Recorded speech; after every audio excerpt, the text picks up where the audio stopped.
Wisata prostitusi halal di Puncak. Kalau Anda jalan-jalan ke Puncak Bogor, melintasi di daerah Cisarua, Anda pasti akan menjumpai toko-toko dengan label huruf Arab bertebaran di kanan dan di kiri. Entah itu money changer atau toko lain, semuanya berbahasa Arab. Kemudian, kalau ada sejenak menyempatkan diri turun di wilayah itu, Anda akan menemui beberapa orang laki-laki Timur Tengah berseliweran di daerah tersebut, layaknya kampung halaman mereka sendiri. Kemudian kalau Anda masuk di perkampungan daerah tersebut, jangan kaget, Anda akan menjumpai anak-anak kecil bertampang Indo-Arab berlari-lari di sekitaran Anda. Siapakah anak-anak yang lucu dan imut tersebut? Mereka adalah anak yang tidak berdosa dari hasil kawin kontrak ibu asli Sunda dan ayah asal Timur Tengah.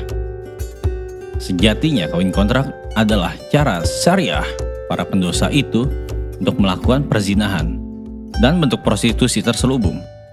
Supaya terlihat kelakuan mereka halal, mereka akan akal-akalan melakukan kawin siri berjangka waktu alias kawin kontrak.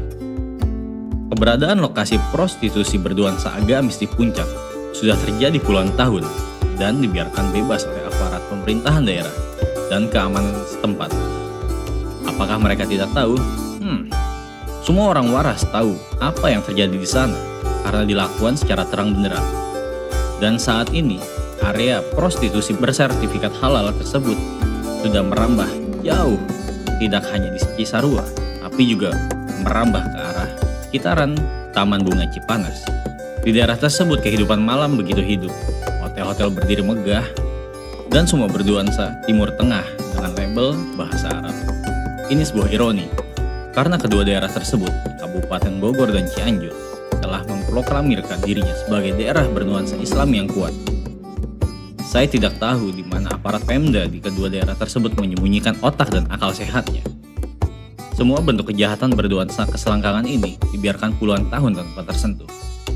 Jadi kalau kemudian TV Prancis membuat acara investigasi kegiatan pelacuran di sana, saya tidak kaget. Hanya sebagai anak bangsa, saya malu. Menurut pengakuan beberapa orang yang saya tanya, sering terjadi gesekan sosial antara penduduk lokal dan para turis Timur Tengah. Karena mereka sering mabuk dan membuat keonaran, tapi semua diselesaikan oleh aparat desa dan keamanan setempat dengan tumpukan amplop di bawah meja mereka. Akhirnya para penduduk apatis dan membiarkan kondisi ini berlarut-larut. Secara psikologis, semua pasti fenomena mesum ini banyak merusak anak-anak dan generasi muda di daerah itu. Budaya kesantunan lokal hilang tertelan budaya Timur Tengah yang dibawa para turis maksiat tersebut. Masalah selanjutnya yang terjadi adalah status anak yang dilahirkan dari kawin kontrak tersebut. Mereka rata-rata tidak punya akta kelahiran. Dan yang terjadi supaya mereka bisa sekolah, terjadilah manipulasi dokumen ilegal mereka. Jadi jangan kaget kalau anak berhidung mancung, putih, khas Indo-Arab, bernama Maman Supratman, Jajang Suranjang, atau nama khas Sunda lainnya. Sampai kapankah hal ini akan dibiarkan? Entah, sistem pemerintahan yang korup membuat keberadaan wisata prostitusi halal semakin marak dan beranak pinak.